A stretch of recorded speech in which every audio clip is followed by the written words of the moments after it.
Ayun guys, magandang gabi. Ah, sige, partner. Biglang back to you ah. Ulitin ko ba yung ano? Okay. Nung pinapanood kasi namin ni Fred, saka ako yung mga videos namin habang ina-upload tong mga videos ng tournament, parang nagko-comment kami sa ano yung mga bagay na tama at maling ginawa namin habang nandun kami sa game na yon. Kasi syempre hindi mo naman makikita or maiisip agad-agad kung ano yung ginawa mong tama or mali during your play. So nung ano namin, naisip namin baka makatulong to Sa atin, sa atin, no, kapag inanalyze natin or pinanood natin yung mga videos ng mga laro natin. ito rin yung maganda na na matitip ko rin. Siyempre, hindi naman ako pro, pero pagka naglalaro ko tapos may mga nag-video ko ng sarili, lagi kong pinapanood para sa susunod alam ko na yung gagawin ko at ano yung mga bagay na hindi ko na uulitin. Yeah. So, ito yung video na to. Ito yung gold ba to? Mm-mm. Na gold, ano? Gold medal match ng intermediate B. men B.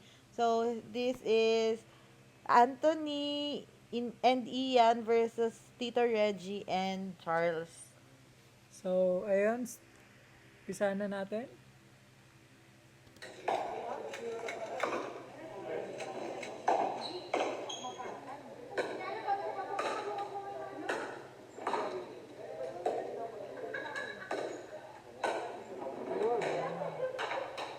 And, dyan medyo challenging dyan kasi parehong forehand ni Charles tsaka ni Tito Reggie sa gitna.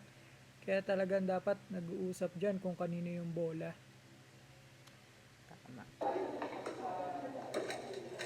Ano silang, kasi kanan tats kaliwa si Charles. Hmm.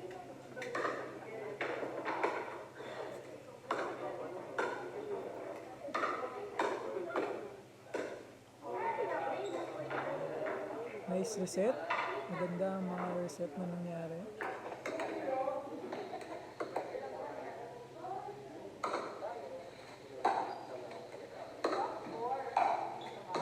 Ayun, kanina, maganda yung yung drop na ginawa ni Charles.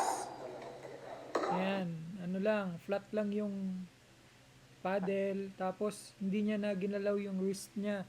Talagang yung buong katawan niya yung kumbaga, ah, Pinatalbog niya lang yung bola bola, dun o sa pinatalbog niya lang paddle. yung bola sa paddle niya. Isang tip lang din sa mga maganda naman, maganda na matuto tayo na mag-drop, third shot drop. Pagka nasanay na kayo na mag third shot drop, try nyo na sa ibang angle nyo ilagay. Sa sa may dito sa corner, sa gitna, tsaka dito. Kabilaan yan, tatlong corner para hindi maano yung hindi ma-predict ng kalaban kung kung saan nyo ibabagsak yung bola. Ayan. So, third shot drop ba to? Third Ewan shot ko kung drop. third shot drop. Ulitin, tingnan nga natin. Ayan, ayan, third shot drop. Ayan. Pero maganda yung drop ni Third shot Charles. drop na. Cute talaga ni Anthony, table tennis eh. Uy, nice, Yan naman nice. ang backhand na yon ni Tito Reggie. Backhand flip. Backhand na. Ganda. Pero nice set up by Charles.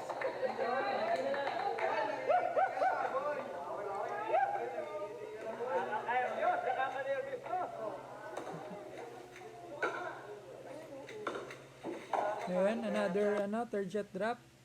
Ayan, means baka na-predict na nila to na sa gitna rin ng pagsak ng bola. Ayan, kung kaya natin, doon naman sa kabilang side. Pero maganda yung intention na mag third shot drop para makapag-setup kayo ng partner mo. Kaso yun, na-setapan sila. Ang galing din ng ginawa nito, ne.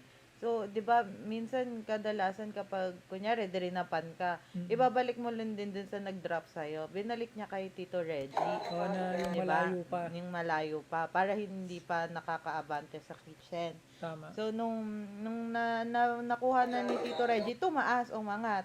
Mm. So, kaya mas madali niyang na tapos yung point. Tama. Good point yon.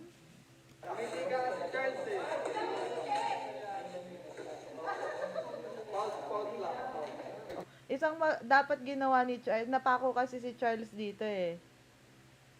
'Di ba? Layo tuloy ng ulit. Ayan, napako na si Charles dyan, oh. Dapat nung nakita niya ng